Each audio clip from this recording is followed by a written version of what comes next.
Yes! Welcome! Monday! Happy Monday! With my best Kermit voice! Happy Monday, everybody! How did you know I watched that film over the weekend with my daughter? She told me. Welcome to Chaps Many Cultures here for a Monday, episode 51. We're on the second side of our way to 100 and maybe many more. Who knows? Yeah. I was doing the math. The 100 will be done by that before the end of the year if we keep it up like this. Excellent. Excellent. Marvelous. Yeah. Excellent. Yes, very good. We stay connected with each other. We do stay connected. 50 episodes is a connection, is a wonderful connection. Somebody put on LinkedIn this morning, this is what we should all do. Connect with people, lift their passion, lift their love of what they do, share it, promote it, look after it, nurture it. It is what we need to do. I like that. And I watched The Social Dilemma this weekend. If you haven't done so yet, folks, I guess it's a must watch. It's a wake-up call for some of you, probably. It was one for me.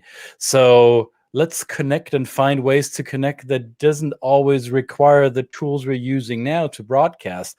Or if we use these social media tools, let's be a little bit more cognizant in how we do that and maybe supplement it with other forms of connection that don't always require the data mining kraken that is Facebook and YouTube and LinkedIn and Instagram and what all the others are that we so readily and happily use because it's free.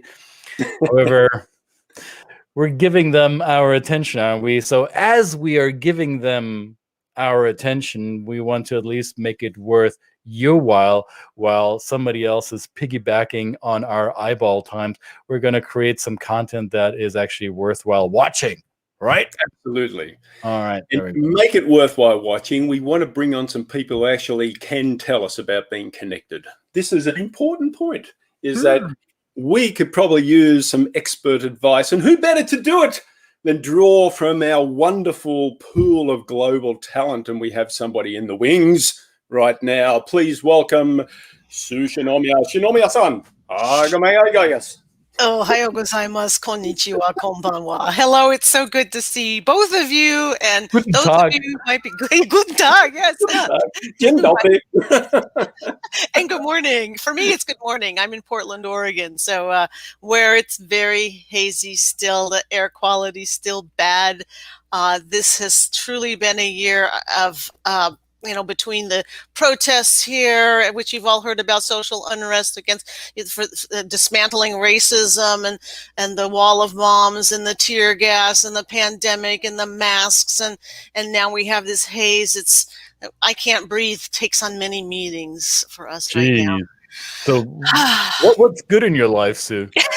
What's good in my life is the moment to connect with fellas like you and to connect with this audience out here. I also watched The Social Dilemma this past few days, and I'm with you on that. We have to find these ways to really connect meaningfully and not have it be tied to scrolling and so on. And for me, let me give you my definition of connectedness. It's that sense of belonging and that sense of being joined or linked to something, of having an affiliation and really feeling close to something. And this has been really hard in this age. I mean, it was bad before because we were getting so polarized. And now it's even harder because we're in this social isolation stage or social distancing or physical distancing moment where we're not supposed to be near anybody and everything's being done virtually. And so you have to really, for me, certainly a little bit more intentional about, okay, if I can't necessarily connect with my friends and be in the same room, I can take any opportunity and grab it where I can be in the presence virtually. And events like this. On Saturday, there was that wonderful 𝙈𝙬𝙤 workshop about live online activities. And it felt like a reunion of sorts of people from the Summer Intercultural Institute, of people in our professional society, of Society of Intercultural Educators, Trainers, and Researchers, and just from all around the world, and having those moments of something that you share that's really quite important in this era of disconnection. I missed the Saturday event with 𝙈𝙬𝙤. I'm sorry. Yeah. It's okay. Oh, it was great. We had, I think at the highest point, we had about 100 people on there. It was wonderful.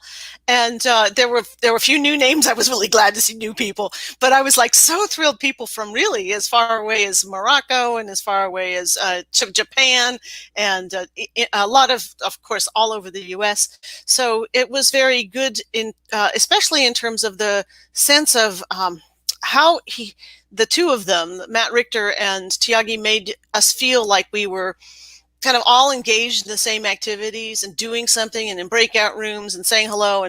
And when you can create a third culture almost in that moment of virtual, that's, I think, a really precious thing. And I've experienced that a few times with a few really excellent facilitators. So it's that part of it is wonderful. So that's, something, the learning, and we connect over learning and learning experiences. That's one, and professional development. That's two, and also our passions and our this movement that we're in for dismantling racism, or for just making the world a more social, just and green place. And those are also ways that we can connect, even if we're not in the same place. Nice. Yeah. Well, a little bit of a backstory. When I first met Sue, was in Portland.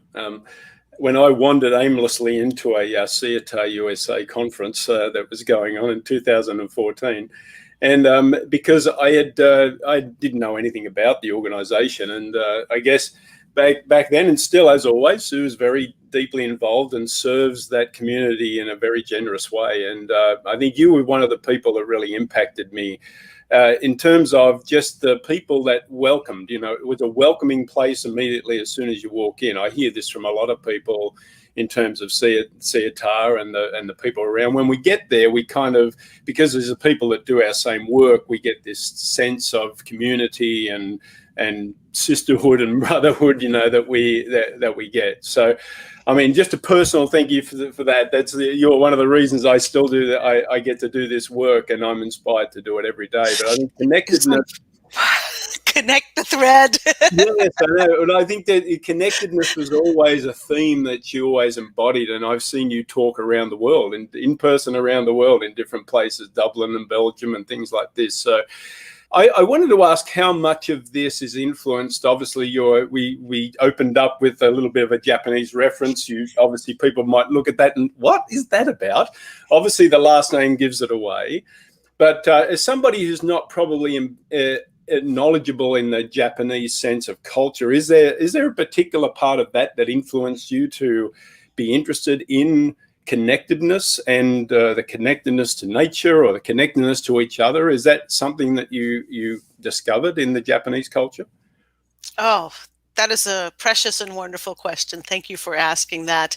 As a matter of fact, when I really begin looking deeply at this word of connectedness and what it means, and looking at the neuroscience of it, and of course people like Brene Brown, who says that we are hardwired to have some kind of connection with other people, and of course I could not help but look at my Japanese culture side, and those of you who may not know me, I have spent about 10 to 11 years in Japan on the ground, but between the two countries, U.S. and Japan, over the last couple of 30 decades, going back and forth and having one foot in both places at all times.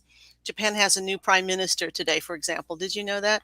I don't need to talk about that. Yeah, I don't need to talk about that here, but Japan is always on there for me. I don't ever take my any part of me out of that country. And I wanted to show you this one little kanji that's here. That speaking of Japanese culture, it's kizuna, and I started thinking in 2011 when they had the terrible earthquake, tsunami, and nuclear power disaster, and this term or this kanji of kizuna, they had it as their kanji of the year, and what that means is it's the one that touched more hearts in Japan. And the meaning of it is it's really interesting because the character is made up of a few parts, the two halves that are tied together with a thread to unite and make one whole, and is translated as bond or close ties. And in the case of Japan, it was specifically around how unbelievably touched they were that so many people came from around the world to take care and help take care of Japan after that terrible disaster. They didn't expect that. They were not really assuming that. And yet that's what happened. And for them, it was deeply moving in a culture where there's a lot of insider, outsider, and, you take care of the people who are in your in-group, but the people in your out-group, they may or may not take care of you. And it's not their obligation to do so.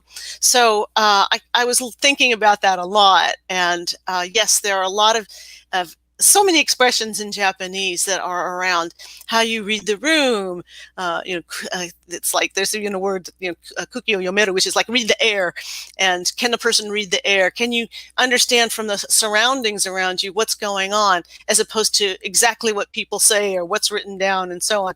And there's like 100 different expressions in Japanese that would imply this kind of connection that's beyond just what you say and what you have written down or what your graphic is about, although, definitely for a pictograph-based language, images are going to be a lot more important even than they are in particularly Western culture. So yeah, there's an awful lot of influence coming from my Japan side about that. And that as a parent, for example, you bring up your child in such a way that they are interdependent with others. In my U.S. culture, I was brought up to be, you got to get out there, you got to be independent, you got to make your own money in the world. My mom was interesting about that. She grew up in a kind of precarious family situation, said, you can't depend on a man for your income. So I grew up with like, okay, I got to have my own income. I got to make my own way in the world. Whereas Japan, it's often, yeah, you got to be independent to some extent. In fact, they send their kids off on the bus from age 6 or on the train at age 6. But there's also a sense of you have to get along with others. You really have to pay attention to what's going on around you and who's around you and how you're treating them. I'm curious because as you'll find out now, I did a lot of Netflix watching this weekend. So I watched an episode of a Netflix production called Chef's Table, and it's about this Japanese American chef. She's a female. She's the youngest daughter in the family who's been brought up to not strive for professional excellence. That's for the oldest son or for the sons in the family. So she was still raised with traditional Japanese values, and she defied all of these in her, let's say, Japanese American upbringing, striving for individual independence and self-actualization, right? And yet she is now the chef, the head chef, and I think the sole proprietor of a LA-based Japanese restaurant where she celebrates this connectedness, this interconnectedness of her restaurant with her guests, with her what's a better word for a restaurant guest? I keep forgetting. Patrons, right? So she keeps her restaurant staff keep meticulous record of who comes to the restaurant, what do they eat, and when they ate what in which course sequence. So they keep records of that. So when these people come back and make a reservation, the chef already knows they had this and that last time. So I'm preparing a special menu for them when they come in next time. So she connects with her predominantly West Coast American patronage in a way that is not very American. So I'm curious. So you've been spending one foot planted on each side of the Pacific, as you said earlier. Yeah. How do you balance this U.S. individualistic, self-actualizing, independent side of yourself with the connectedness that is on a well, on a deeper level in Japan that is often not visible to the eye for individualistic North Americans who simply are not trained, or we're not raised to read the air in a room, or we're not raised to pick up on the energy in the space that they occupy. How do you balance these two, and how can we do that? How can I learn from that? Oh wow, that's very deep. Yeah. Uh, I well, thought you'd get away easy here. I guess This there's is just what you wanted on a Monday morning, isn't it? oh man. Well, because it's something that has been my life journey in a sense of the things that I love. Some of the things that I love about my other culture, my Japanese side, my Japanese culture, is that interdependentness, and some people call it mindfulness, but I think that gives it too much positivity or almost a mystique that may or may not be there. And this is why I always invite people to, learn from me a little bit more deeply about Japanese culture and what their mindfulness means. Because for Japanese people, they often see the independence as being very sticky, and you have obligations to people, and you have to be really cautious about whether you are going to step on somebody's toes or not. And there is a lot of reading the room. And if you've been in a room with Japanese people in a meeting, for example, you will notice that there's not a lot of people jumping up and saying, "Oh, this is what I think," and your idea is stupid, and that there's not that contradicting and debate style that comes up, because there is this, at least not necessarily harmony as in we're all going to sit around the room and hold hands and sing Kumbaya. It's not that kind of harmony.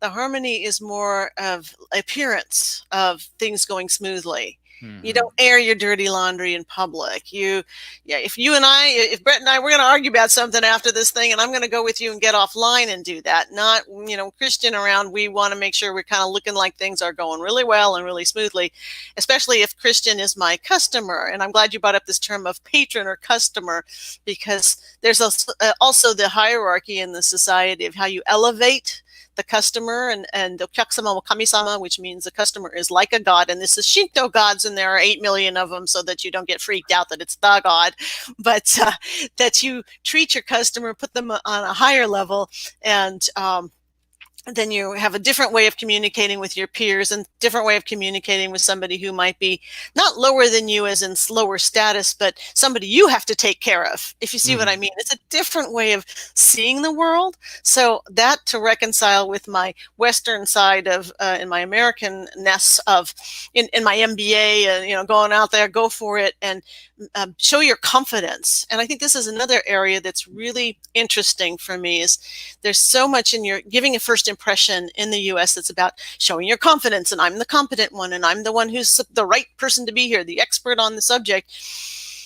And you got to turn that around a little bit if you're going to make a good impression in a culture like Japan, where it's more, who do you know, what's your relationship, and do you have a sense of modesty, even, humbleness. And maybe I'm going to let Brett introduce me instead of me introducing me, so that I can not be so in your face, self-selling. So that's and how do we do this? How do I reconcile the two of them? I think it's ongoing. It's kind of like I can't multitask, really. I mean, I could try, but it's sort of fake. But when I go into my Japanese mode in a moment where I need to tap into that mindfulness. And I find that if we're going to talk in a little bit about what are things you can do, but mindfulness training, meditation, that kind of thing, to make me help me breathe and slow down and stop and be more aware of my surroundings, can really help with that. And for my Japanese colleagues and clients and so on, having them be a little bit more self-introspective and like, what's good for me? What do I really want? What are my achievements? I ask, often especially when I'm working with young people in Japan, students, for example, and I'll ask them, so what have been your achievements so far, so that they can get this idea about how to do a good job interview, or what to put on their resume. And they won't be able to think of a thing. And it's not because they haven't had any achievement. It's just they just don't think that way. They haven't been brought up to feel that my achievements are something as more special than the achievements I made with different teams and so on. So, yeah. Yeah, well, let's widen the scope a little bit then. I mean, even though we're talking here about the relationship between Japanese and Western cultures, I think that how can we encourage other people to do the same thing in no matter what culture they're from, you know? I mean, we can talk about this in terms of understanding of others, understanding of other cultures, faith practices, things like this, is they're keeping an open mind. Now we've lost the racist already. So they're gone. I mean, they're living their hateful life, and they're happy to it. That's fine. Well, they're welcome to it. But the people that are on the edge, the people that are going, I have some fear, and I have some people that say that too. I have fear of people that I don't know and I don't understand, a culture that I don't understand. Then is there a way that we can use that wider scope of practicing mindfulness, if you call it that, or connectedness, to actually be curious? And you use this very important word of humility, of humbleness, right?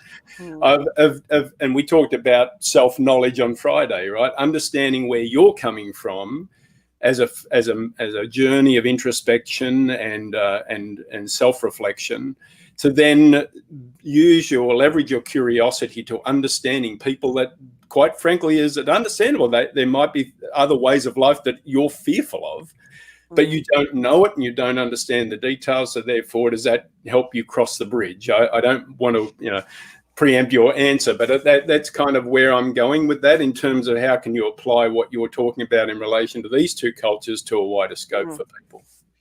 Yeah, that's real big challenge right now, isn't it? I look to people like the Prime Minister of New Zealand, Prime Minister Ardern, and I've been following her for since she started. And she became Prime Minister while she was pregnant, and she went ahead and did it anyway. So talk about, she defied these stereotypes and what you are, breaking out of the box from the get-go. But it made her really human, and she brought her baby and I guess breastfed it or something at the United Nations meeting. And then they had that awful scenario, the terrorist attack. And I think something that she said, and I know she was talking about the Muslim community in New Zealand, but she had that sort of a motto or a kind of call to action that there is no us and them, they are us.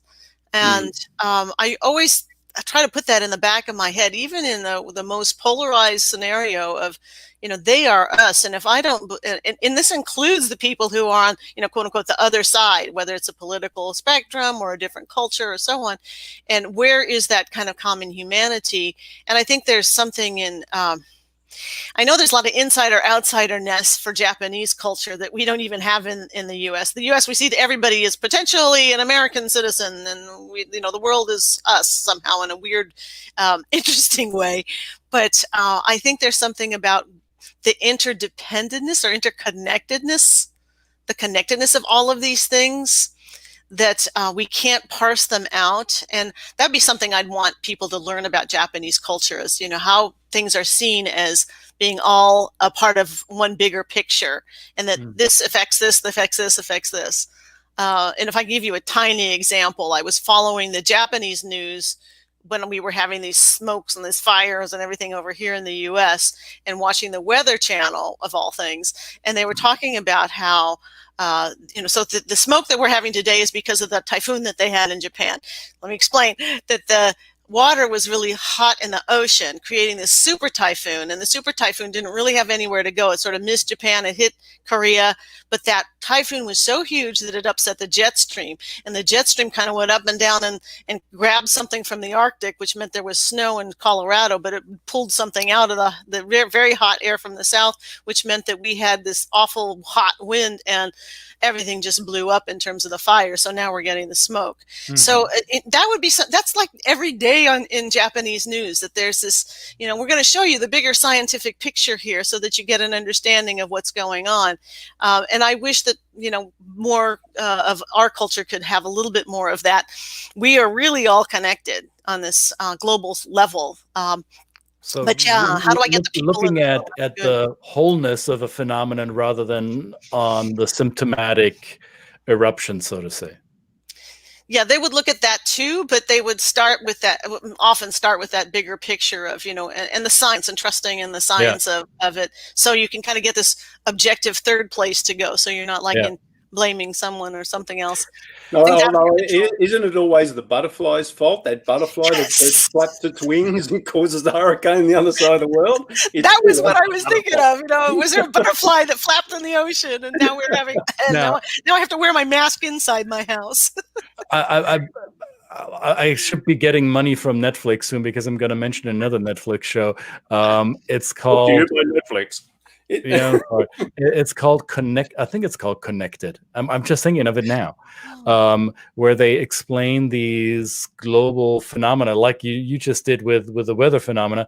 There's one episode on that. It's a documentary show where they show how some kind of decaying organism in the West African desert gets picked up by the South Saharan storms, and it crosses the Atlantic, where it then creates rain and weather patterns over the Amazon and over North America. And if the animals hadn't died a million years ago in the Sahara Desert, then this specific particle would not be in the air and we wouldn't have certain weather phenomena. So everything is connected, and our quote unquote Western culture tends to focus so much on the episodic or anecdotal in the moment story that is the news cycle for today, and often neglects that there's a butterfly flapping its wings somewhere that is connected to us. I mean, I'm oversimplifying, but it's easy in our Western world with the way we consume media and the way we consume information to lose sight of the connection, right? And I recognize it for myself. It is sometimes it takes computing power. It takes brain power to remind myself that there are other things that are relevant in this context, and I must not just focus on the episode or the symptom, but go for the root cause. Cause. I don't know how to pronounce it. Yeah. The root cause. There is a core somewhere else. There's a core.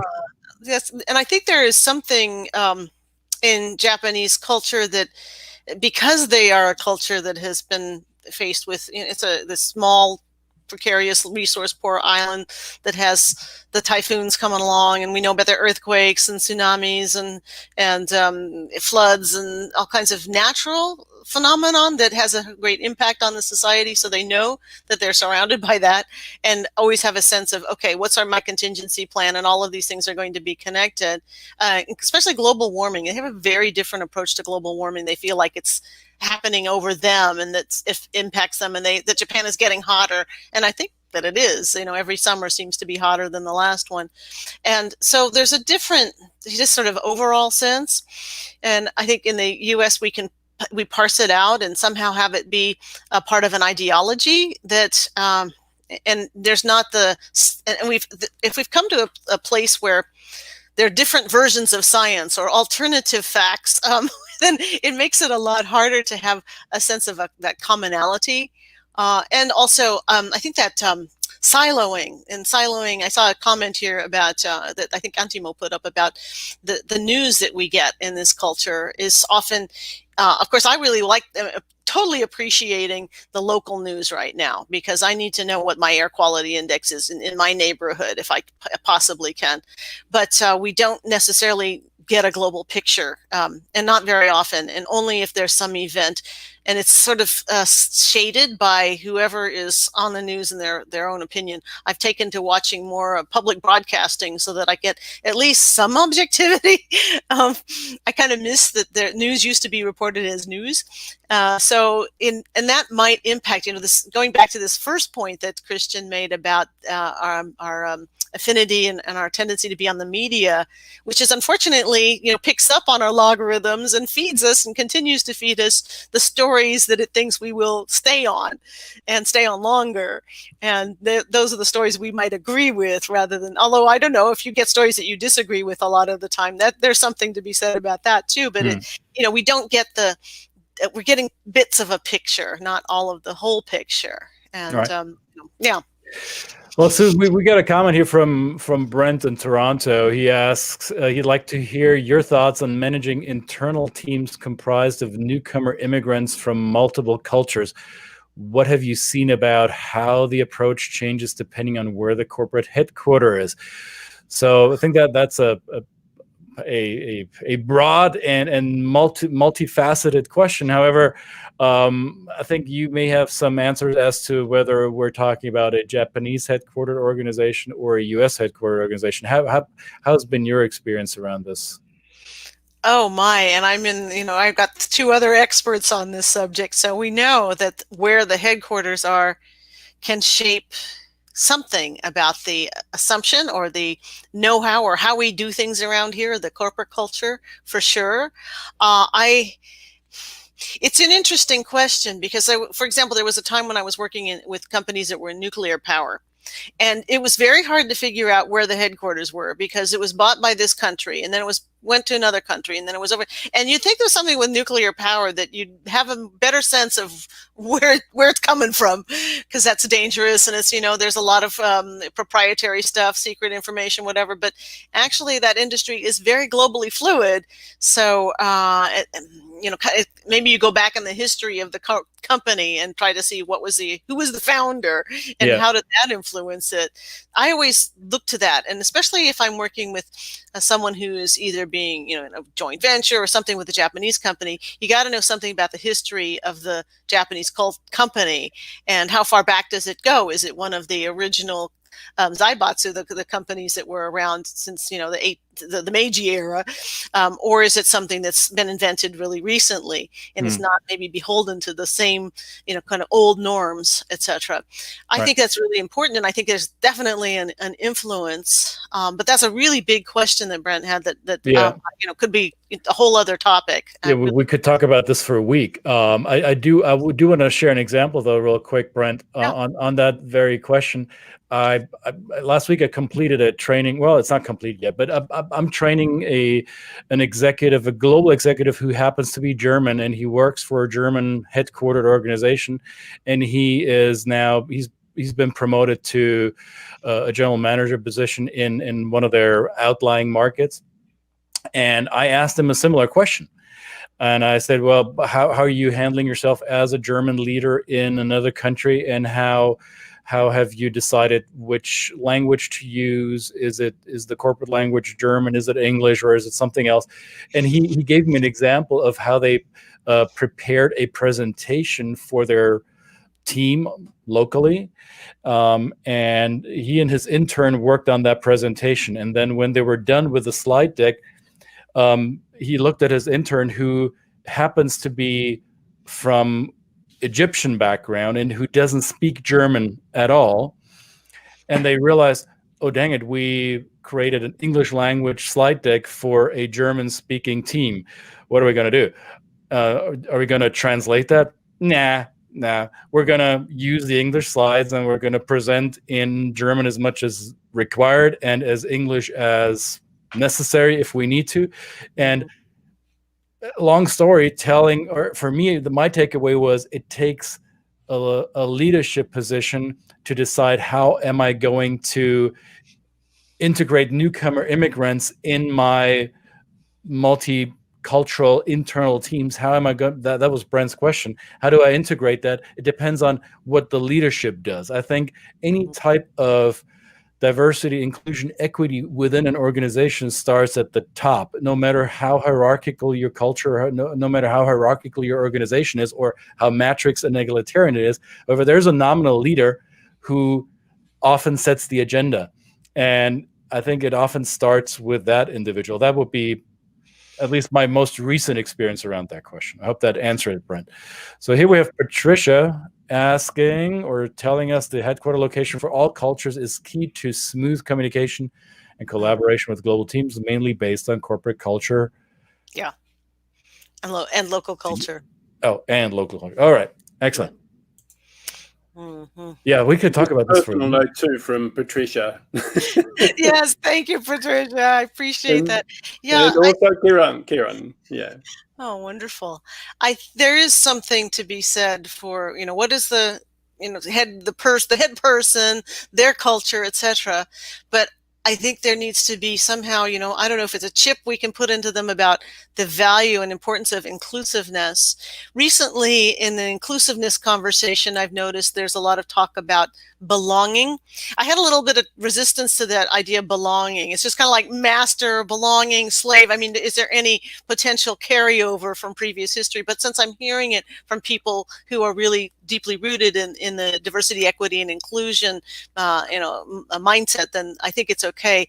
But you can't just say, okay, this is my culture and make it go, here, this is my style. You first of all have to have self-awareness. This is my style. This is how I do things around here. And it's not just everybody, the multicultural, the immigrants who might be coming into my organization. If I really want them to feel valued and feel comfortable and feel like they have something important to contribute, I'm going to have to convey that to them, that their ideas, their opinion counts. And it's okay if it comes at me in a way that is different from what I grew up with, or in a format that might be different. I have to be much more tuned into different possibilities, different styles, different ways of getting at a good answer, getting at a solution to a problem, and not just assume that my way is, or the highway. And I think there's a lot of value in that. And that's what, kind of getting a sense of connectedness with that human being, so that, and they get it. It's about, we look at leadership and authenticity. That's a whole other arena to talk about how are we true to ourselves, and yet how do we adjust to the environment that we're in the world around us, and the cultures that we are in communication with. Yeah, I think that I always suggest to a leader that they do have those conversations, right? Direct conversations with the new team that they arrive in a country and they've got people who don't know that person, is to honestly sit down with them and say, the program that we might do with them might give them some of that self-awareness, and they have some self-realization about their style. And so they're able to go to these people and say, hey, look, I know what my style is. And I know how it can potentially perhaps put you off or be uncomfortable for you. Okay, in your face. Right, absolutely. And I want to be aware of that. And so that just opens up a whole new conversation from the get-go, especially when it's a manager-subordinate type of relationship. If you come with that type of open humility, again, we're getting back to humility and self-awareness, right? It's that's an important thing. Yeah. Mm-hmm. So connectedness, if I can sort of bring it back to that too, you were talking about the self-awareness and the introspection part of it, and I know that really has helped me to be taking, I think you had Rita Werbler on here a little while ago, and Yuko Danouve, and several others who are more, and Saskia, who are looking at the mindfulness piece of it. And the more we do as individuals, and especially in a time when we have a little bit more time space, if you will, if you have a moment every day that you can kind of stop. And of course, right now I feel kind of, it's dangerous to breathe deeply, but once this air clears up, to breathe, and to even something as simple as your breathing, just like, okay, slow down for a minute. What outcome do I really want to have in any situation that I'm in today? Or just at the end of the day, how do I want to feel at the end of the day today? And if I can stop and realize, okay, well, maybe my way of doing things and my agenda isn't pushing that, getting in people's faces, as I said, isn't going to be the way that gets that done. And we work with this large volunteer organization, CHR USA, and I'm not paying anybody to do stuff for us. I need to connect with them and to have show them, bring their value into our picture, and let them know that that's what's precious here. We want them to be part of this incredible community that we have.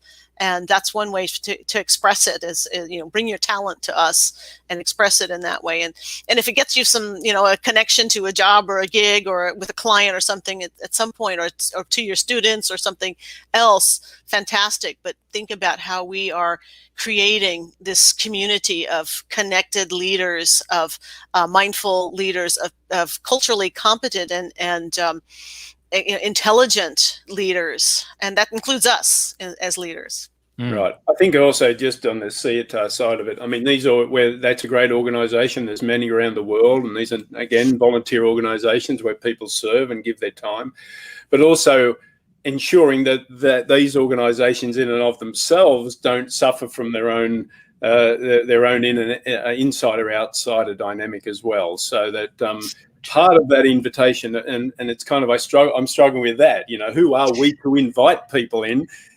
Should be their space. The door. It's not for us to open the door when we see fit. I mean, it should be a space where people can come and share even uncomfortable topics, difficult topics about how they feel connected or disconnected to an organization like that or other organizations, and bring that openly and honestly, and have us just listen and make sure that they're a part of if they want to be, they're a part of the process of adjusting, or is it incumbent on us of the insider to do that changing in and of ourselves? So it's a difficult machination, but I think it's a great point you bring up about that volunteer type of side of things.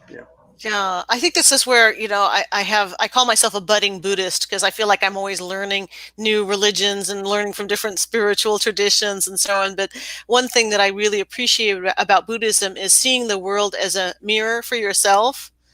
And if this is my mirror and I see ugly things in it, it's like, all right, how is that reflecting something in me?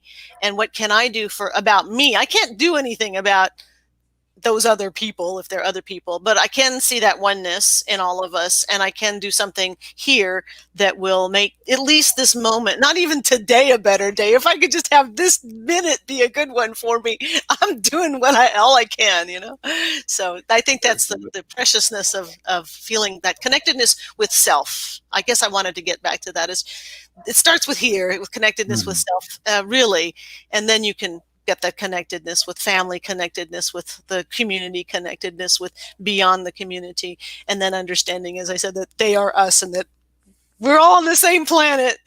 We better figure it out. Absolutely. Yeah. Are you having a wonderful moment right now? Oh, I absolutely am. I love being with you too, and I love being with whoever has come on today, and the people that will come on later who will watch it, asynchronistically. And I'm looking forward to bigger connections with the upcoming conferences and opportunities. There's a CTAR Japan thing coming up. There's a CTAR USA thing coming up, and I think that Patricia was mentioning the self-care and. Let's make sure we're taking care of all of these things. We had some great comments here coming in here today. Big shout outs to everyone watching either on Facebook and on YouTube. Thanks for tuning in. Stay faithful to the two chaps and our more awesome guests. And Sue, this was awesome. Thank you for taking time. I love this stuff. I feel connected. No, that's great. All right, put your hand out to one side, and Which then put your hand down to the other side, and we'll all hold hands for a moment. Oh, is that right? Yeah. There we go. Can't line it up.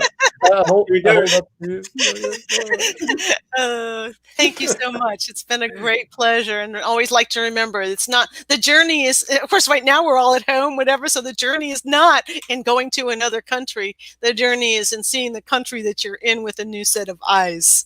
Look at that. Now, can you say that in Japanese, please? No. Come on. No pressure.